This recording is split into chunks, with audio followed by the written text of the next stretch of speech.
The 580 Sports Talk Chiefs Instant Reaction post-game show is live. Brendan Dworzinski, Dan Lucero, Spencer Dupuis here with you following a Kansas City Chiefs divisional round win over the Buffalo Bills. These two teams bring the best out of each other every single time. And this time, yet again, just like the previous two in the postseason during the Patrick Mahomes era, it is the Chiefs that come out with the victory, 27-24. And Bills fans, especially those of a certain age from a certain generation, had to relive their worst nightmare tonight. Wide right for Tyler Bass to eliminate the Bills from the postseason. The Chiefs are moving on. We're going to break it all down for you right now. And Dan, let's start with you. Just initial reactions from a game in which you look at the stat lines for the quarterbacks. I don't think that tells you nearly the full story. Josh Allen ends up with, two-thirds of his passes completed, 186 yards. He looked awesome in this game. Patrick Mahomes looked awesome in this game in what was, frankly, a limited sample with only 23 attempts. Pacheco and Cook were both great. And in the end, just like has been the case throughout the NFL seasons ever since 2018, it feels like more often than not, the team with Patrick Mahomes comes out on top. Patrick Mahomes has been a starting quarterback for 6 years and has never not been one of the last two teams standing in the AFC. That is an incredible accomplishment. So tip your cap, raise your glass, whatever you got to do to that. Let's start there. That this is 6 consecutive conference championship games for Patrick Mahomes and the Kansas City Chiefs. Tremendous achievement. It'll be their first time having to go on the road, of course. We'll get to that, of course, a little bit more later on, but tremendous achievement and worth celebrating. We'll start there. We got as good an NFL football game as you could have asked for 45 minutes. And then we got some absolute tomfoolery in the fourth quarter. Fourth quarter stuff just got weird because it's a Chiefs game. So, of course, it got weird. And you had fake punt fail. You had McCole Hardman fumble through the back of the end zone. And in the end, Chris Jones makes one play. All game. Like, Chris Jones is AWOL for 60 minutes. He makes one play, gets just enough push to affect Josh Allen's throw just enough so that what would have been a game-winning touchdown in the middle of the end zone falls just short and incomplete. The next play, the Chiefs get just enough pass rush to force a stop and force Tyler Bass out on the field. And I had a feeling all night that if it came down to special teams, like, you trust Harrison Butker's going to make that kick. Tyler Bass, on the other hand, he's been shaky all season long. He missed 2 kicks last week, missed 1 and had 1 blocked. Just kind of felt like if the game was on his foot, you could live with that if you were the Chiefs. And you could especially live with a minute 30 and 2 timeouts and getting the ball back, even if the kick went in. Kick didn't go in. Isaiah Pacheco fittingly sealed the game on the ground. And the Chiefs are heading back to the AFC Championship game. Mahomes has a Vegas-type residency in the AFC Championship game. Yeah, it's been kind of amazing. 6 for 6 going to conference championship games. And for some of us, that was very profitable. May have placed a future on that. The Chiefs to make it to the AFC Championship game again, not naming names, but it was me. But this game really had the Chiefs lost this game, we would have said this was the perfect encapsulation of everything the Chiefs did wrong, the little mental mistakes that they made incorrectly, improperly over the course of the season, right? You have Shamari Connor just dive on the ball and the game might be over. Just dive on that loose ball. Instead, he tries to go for the scoop and score, can't pick it up. Bills are able to keep that drive alive, even if it doesn't work out the way that Buffalo had hoped that it would. Stop giving the ball to McCole Hardman. It's over. He's done. Don't give him the ball. There is no need for number 12, the artist formerly known as 17, to get the ball in that scenario. Don't give it to him on the goal line. It ends up working out in the end. That's a fine rule, by the way. Don't complain about it. The rule is fine. But in the end, the Chiefs somehow found a way. And you mentioned Chris Jones, Dan, and the fact that he was AWOL all game. It was getting roasted all over Twitter, all over social media. Chris Jones was getting cooked in this one, but he comes up with a big play at the end. And this was peak bend but don't break. This was peak Chiefs devil magic kind of stuff. And you give credit to Buffalo for playing hard, but you got to give credit to this team, this Chiefs team, for making the big plays when they mattered. Spencer, this was your first time covering a Kansas City Chiefs team in one of these games and a little bit closer to the situation, closer to the scenario. It's a wild ride, isn't it? Yeah, it's a wild ride. I mean, you got to like the way Spagnuolo's defenses adjust in game. As a Commanders fan, you don't really see that. I mean, they were getting slashed. They were just getting slashed with the run to start the ball game. And then midway through the second quarter, it just seemed like they were finally picking it up and finding the ways to stop the Buffalo Bills running game. And I think that kind of was the turning point in the game. I think go ahead, Dave. I'm sorry, I want to jump in on that point. I think they did make an adjustment, the Chiefs defensively, and it's something that they've done really well. I think it was the first time they'd allowed a defensive touchdown or a touchdown against in a game since week 13. I think was the last time they allowed a second half touchdown. You have to go back a ways. They had been really, really good. And that's traditionally how they've been with Steve Spagnuolo as their defensive coordinator. But something that happened in the fourth quarter for both teams is they went away from the run. Yeah. And when both teams got predictable on offense, which we're going to throw every play, the defenses were able to kind of dig their heels in a little bit and say, okay, we know what's coming now. Because I think both teams committing to the run the way they did was something that I don't think the other team was ready for. I mean, the Bills, I think they had some extenuating circumstances. They were down to like half a linebacker and like missing one of their key box safeties, and the running opportunities were always going to be there for the Chiefs. The Chiefs looked a little surprised that the Bills were as committed to the between the tackles ground game as they were. And James Cook had a monster game. They ran the ball really, really effectively. But in the fourth quarter, in a close game, they went away from it. They weren't as successful with it, and then they went away from it entirely. And the Chiefs made some big plays. They just about turned the Bills over on that final drive 2 times before the fourth down conversion that kept the drive going. I thought that it was not maybe a master class in defense by any means, but all year long, the Chiefs defense has dug in and gotten the stop that they had to get to win football games. And this year they got that stop with a little help from a wide right. Yeah, and obviously the missed field goal is what everyone's going to remember, that final scene. But the fact that the Chiefs went away from the run is frustrating. But because I mean it's the same thing that has come up with Andy Reid his entire career, right? Like the cheetah's not changing his spots at this point. But I do think it was vital and important to see that for a second straight game, or at least 3/4 of a second straight game, the Chiefs were willing to ride with Isaiah Pacheco and were willing to say, you are a playmaker. You are going to go make this happen. They used him a little bit in the passing game, only got him 15 carries on the ground, which I think is way too few for how well he has been playing. He is the quintessential playoff cold weather running back. No one wants to tackle that guy. There were more jokes and memes about his running style all over Twitter today. But I actually saw something interesting from, I believe it was Arif Hassan, who we've actually had on 580 Sports Talk before when he used to cover the Minnesota Vikings.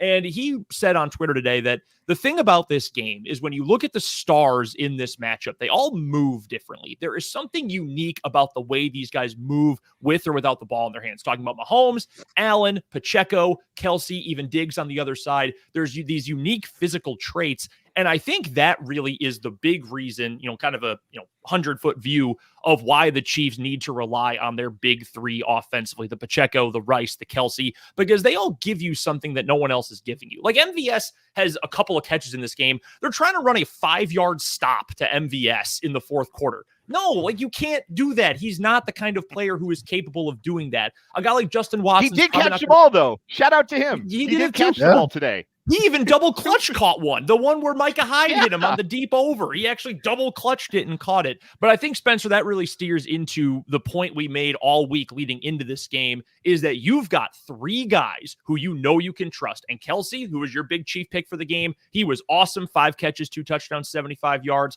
Rashee Rice had a couple of big plays. And Isaiah Pacheco, who is, again, fast, powerful, strong, he runs like a horse out there. You don't want to try to tackle a horse. That's the kind of running back he is. Steer more into those guys in clutch situations, and it's going to work out for you. Yeah, and I mean, I think just the big thing I took away from today was the chunk plays. I mean, they averaged 7.7 yards a play compared to the Bills' 4.7 yards a play. If you can get down the field, then you can score. And I mean, Nagy talked about it last week. In his press conference, he said, we want to score touchdowns in the red zone rather than field goals. Didn't happen every time. But I mean, when you can you can have more yards per play. That means you're getting down the field faster. That means the guys are getting chunk plays. I mean, we saw it with Kelsey. I mean, he averaged 15 a catch. And then MVS decided to come alive in this game. 2 catches, averaged 31 yards a catch. This is pretty impressive. Just saw this from our pal Jordan Foote on Twitter. How many yards per play do you think the Chiefs averaged today? They had to be up over 7. Yeah, I said 7.7. They were like they were at 9? 9 at one point in the third quarter.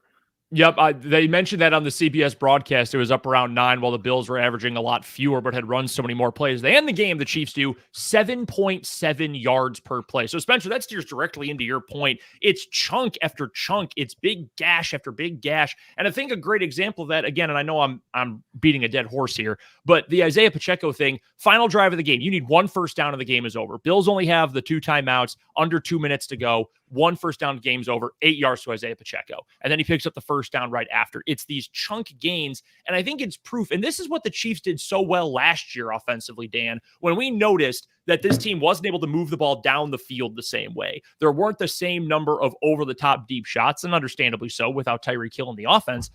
But they were able to move the ball in smaller chunks of yardage. It didn't have to be 40 yards all at one time. It could be 10, 15, 15, and that could get you those 40 yards just as easily. And I think this team has started finally to steer back into that and to find a way to move the ball consistently without going so boom or bust. This is the best the Chiefs offense has looked, I think, all season. The last 2 games, and I even go back to the Cincinnati game, the end of the season when they were in, win and were in the playoffs as the division champions. I think that it took them some time, and I think that the Raiders game, that embarrassing loss to the Raiders on Christmas, was maybe appropriately enough, a come to Jesus moment for this Chiefs offense. And they've been a lot better since then. And I thought this was their best game. I thought this was as good as Mahomes has been, making every throw, making the right decisions, big plays on the ground as well. Pacheco's hitting his stride. The running game as a whole is hitting its stride. Clyde Edwards-Helaire was effective. Goober Train calling out Clyde for having a nice game and being effective on the YouTube comments. Appreciate him and everybody else who's rocking with us here tonight. It just feels a little bit more. Tonight felt like what we're used to seeing from the Chiefs offense, where instead of feeling like it's all in fits and starts and are they going to put this together? Are they going to score enough points? It sort of felt like, okay, Mahomes and the gang are out there. Let's go get some points. Like they feel like they got like their swagger back, I guess. Go ahead, Spencer. Yeah. I think it's crazy when you look at some of these just stats in the game right now. I mean, they went 1 for 5 on third down. They only had 47 plays compared to 78 plays. They only punted once. I mean, the Bills only punted twice. They only had the ball for about 23 minutes of the game, but they were able to win. And it just seems like when you look at those things that I just mentioned, I feel like it's hard to win a game. You go 1 for 5 on third down and don't have a fourth down attempt. And then you have basically half the number of plays that the other team had. Well, only having 5 third downs, I think, speaks to how efficient they were on first and second down. They were, they were moving the ball really efficiently. What'd they have? I'm looking at the numbers right now. They had 21 first downs on 47 plays. Are you kidding me? Like, that's unbelievable. 21 first downs on 47 offensive plays. This is the Chiefs offense that we waited all year, and the Chiefs haven't looked like this all season. And now finally, this is what they look like on offense at the most important time of the year. I really do. I know that's a banged up Bills defense, kind of a shell of itself. AJ Klein can't cover Travis Kelce. Like, they should have let AJ Klein use a taser, and it might have made it a fairer fight. But still, you play who you play. At this time of year, there are no bums. You're not running into defensive coordinators with no clue. You're not running into bums. You're playing in a hostile environment. 21 first downs on 47 plays is hysterical. That's big time. Here's another big stat for you, too. And I know McCole Hardman had the fumble at the goal line, and that's a turnover for the Chiefs. Here's one interesting trend for every winning quarterback this week. Jared Goff, Patrick Mahomes, throw in Brock Purdy, and throw in Lamar Jackson as well. All 4 winning quarterbacks, no turnovers between the 4 of them. Not a single turnover credited to those quarterbacks. And for a team all year long where one of the major bugaboos has been the turnovers, to keep a mostly clean sheet, save for that dumb play to McColl in the very end portion of the game, that is huge. And for the Chiefs to play a clean game 2 weeks in a row, absolutely massive momentum-wise going into what's going to be a pretty big game against Baltimore. That goes without saying. So the fact that the Chiefs not only are moving the ball with this kind of consistency and as consistently as they have all year, but the fact that they're now protecting the ball, not perfectly, but much better. That's also a great sign for this team going into the biggest game of the season coming up next weekend. One other thing I want to point out real quick. I just saw this Doug Farrar of I think USA Today tweeted out Josh Allen's next gen stats chart. Josh Allen threw 16 passes behind the line of scrimmage tonight. Beyond the line of scrimmage, any distance beyond the line of scrimmage, Josh Allen was held for 10 for 21 passing for 95 yards. The Chiefs took away the downfield passing game. Now, they got some help. Stephon Diggs had a bad drop late in the game. Trent Sherfield very nearly came up with a diving catch down the field that he couldn't hang on to. So they had a little help in that department. But the Chiefs secondary, even though they lost a crucial part in Mike Edwards in the second snap of the game, they were able to limit the downfield stuff, take away those downfield passes. All the damage the Bills did was on the ground and then those short passes. And it kept their offense out on the field for a long time. But when they were down late, they needed to go drive down the field. And they needed to put something together. You saw they couldn't do it. And I think, too, one other thing to add, and I know I mentioned this on the show this week, but when you talk about what it takes to win in the NFL, there was one game this weekend in which the victorious team was just utterly dominant. And the Ravens were, leagues better than that upstart Texans team. But you look at the second game on Saturday, 49ers beating the Packers. You look at the first game on Sunday, Lions knocking off the Buccaneers. And then you look at this game as well. Sometimes the biggest difference maker in a game, Spencer, is when the other team makes mistakes and you take advantage of it. And then your mistakes, the other team can't take advantage of. Jordan Love made just a couple of bad throws against San Francisco. They got picked off. The Packers, meanwhile, in that game, dropped multiple interceptions. That you could very much argue that was the difference in this game. In this game, the Chiefs made a couple of big mistakes. The Bills weren't able to capitalize. Vice versa happened to help out Kansas City a little bit. That's the difference maker in this game. And sometimes just making fewer mistakes is all you need to pull off a big win. Yeah, I think, you said it right there. Making fewer mistakes is what it is. But when you go back and look at the stats, I mean, when your leading rusher is your quarterback in Josh Allen, who is not, he'll run the ball when he has to, but he's not Lamar Jackson. He shouldn't be leading the team in rushing. He had 2 touchdowns. I said that on the show Friday. I should have put at least, I was saying he'd have at least one in the game, but he had 39 pass attempts, went 26 at 39, only 186 yards through the air. I think it goes back, my whole takeaway tonight is it goes back to the Bills were dominant early in the running game, and then Josh Allen would just run down the middle of the field, and it didn't seem like they really had any other plays, as Dan, you mentioned with the passing stats that you just mentioned behind the line of scrimmage to pass the line of scrimmage throws. I think that when the Chiefs are the Chiefs that everybody has known for the last 5-6 years, it's going to be a win no matter what. What about you, Dan? What's your final takeaway from this big win? Final takeaway from this big win is that these two teams. There's an old there's an old saw about when Tiger Woods was the best golfer alive, and every up and coming golfer was paired with Tiger Woods as his rival. It was David Duval, it was Sergio, it was Phil Mickelson, and sure, those guys would win a tournament or two, but Tiger Woods was still Tiger Woods, and there was nobody on his level. No matter how much the media wanted to make it so that was somebody on his level, there was nobody on Tiger Woods' level. Patrick Mahomes is Tiger Woods. There's nobody. There's nobody consistently on his level. He's just.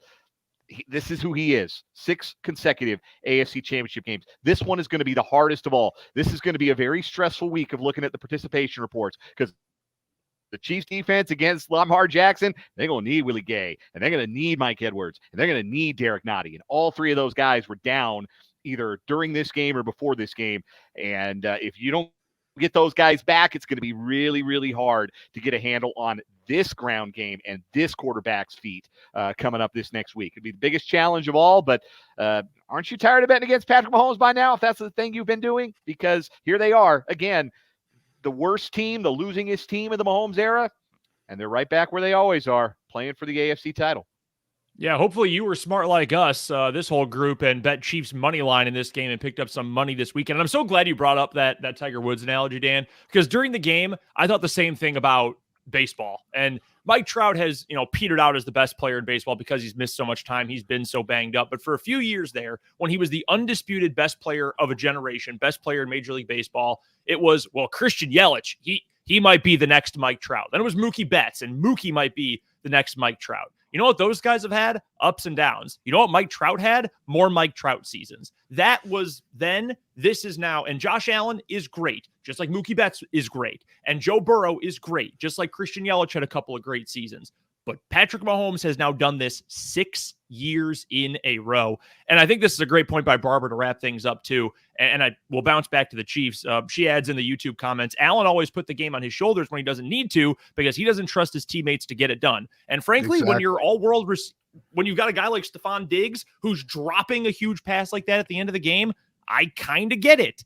The Chiefs, though, after a whole year of that, a whole season of how many times did we talk about the fact that you just can't trust these guys? We've seen Mahomes mouthing that on the sideline this year. He can't trust his guys. We've gotten to a point now in the postseason where there is at least a circle of trust, and those guys are getting it done in the most important parts of the game.